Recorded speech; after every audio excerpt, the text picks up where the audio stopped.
Hello friend, welcome to my YouTube channel सब तरंग जीवन के। प्रणाम आप सभी को। कैसे हैं आप सभी? आशा करती हूँ आप सब बहुत अच्छे होंगे। दोस्तों, आज का हमारा कथा प्रसंग है दो पत्ते की कहानी। तो आइए सुनते हैं ये प्रेरणात्मक प्रसंग। एक समय की बात है, गंगा नदी के किनारे पीपल का एक पेड़ था। पहाड़ों से उतरती गंगा पूरे वेग से बह रही थी कि अचानक पेड़ से दो पत्ते नदी में आ गिरे। एक पत्ता आड़ा गिरा और एक सीधा। जो आड़ा गिरा वह अड़ गया, कहने लगा, आज चाहे जो हो जाए मैं इस नदी को रोक कर ही रहूँगा, चाहे मेरी जान ही क्यों न चली जाए, मैं इसे आगे नहीं बढ़ने दूंगा। वह जोर जोर से चिल्लाने लगा, रुक जा गंगा, अब तू और आगे नहीं बढ़ सकती, मैं तुझे यहीं रोक दूंगा। पर नदी तो बढ़ती ही जा रही थी। उसे तो पता भी नहीं था कि कोई पत्ता उसे रोकने की कोशिश कर रहा है। पर पत्ते की तो जान पर बनाई थी। वो लगातार संघर्ष कर रहा था। नहीं जानता था कि बिना लड़े भी वहीं पहुंचेगा जहां लड़कर थक कर हार कर पहुंचेगा। पर अब और तब के बीच के समय उसकी पीड़ा का, उसके संताप का काल बन जाएगा। वह दूसरा पत्ता जो सीधा गिरा था, वह तो नदी के प्रवाह के साथ ही बड़े मजे से बहता चला जा रहा था। यह कहता हुआ कि चल गंगा, आज मैं तुझे तेरे गंतव्य तक पहुंचा के ही दम लूंगा। चाहे जो हो जाए, मैं तेरे मार्ग में कोई अवरोध नहीं आने दूंगा, तुझे सागर तक पहुंचा ही दूंगा। नदी को इस पत्ते का भी कुछ पता नहीं। वह तो अपने ही धुन में सागर की ओर बढ़ती जा रही थी। पर पत्ता तो आनंदित है। वह तो यही समझ रहा है कि वही नदी को अपने साथ बहाए ले जा रहा है। आड़े पत्ते की तरह सीधा पत्ता भी नहीं जानता था कि वो चाहे वो नदी का साथ दे या नहीं, नदी तो वहीं पहुंचेगी जहां उसे पहुंचना है। पर अब और तब के बीच का समय उसके सुख का, उसके आनंद का काल बन जाएगा।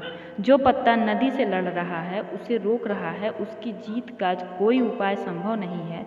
और जो पत्ता नदी को बहाए जा रहा है, उसकी हार को कोई उपाय संभव नहीं है।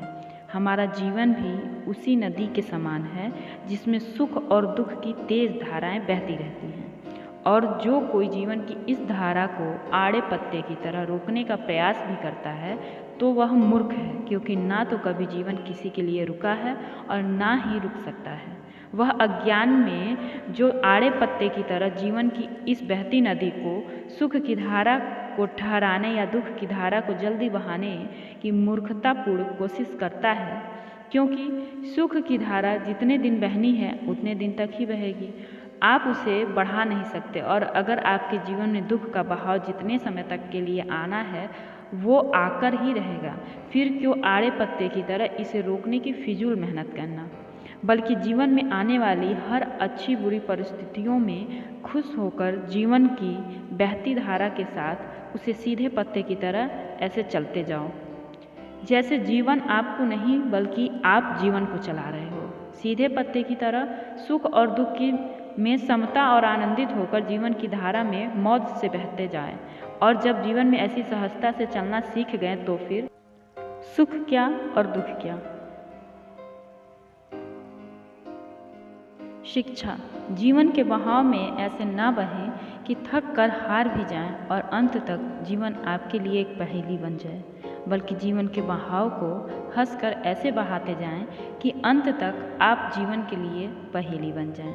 सुख हमारी खुद की संपत्ति है, इसे बाहर नहीं अपने भीतर ही तलाशें, इससे आप सदैव सुखी रहेंगे। तो दोस्तों, आशा करती हूँ कि ये प्रसंग आप सभी को पसंद आएगी। अगर पसंद आई हो तो कमेंट सेक्शन में मुझे कमेंट करके ज़रूर बताएं। Thank you for watching my video on my YouTube channel. Keep smiling. Please like, share and subscribe my channel. मेरी और भी ऐसी वीडियोज़ के लिए बने रहिए मेरे चैनल सब तरंग जीवन के साथ। Thank you for watching.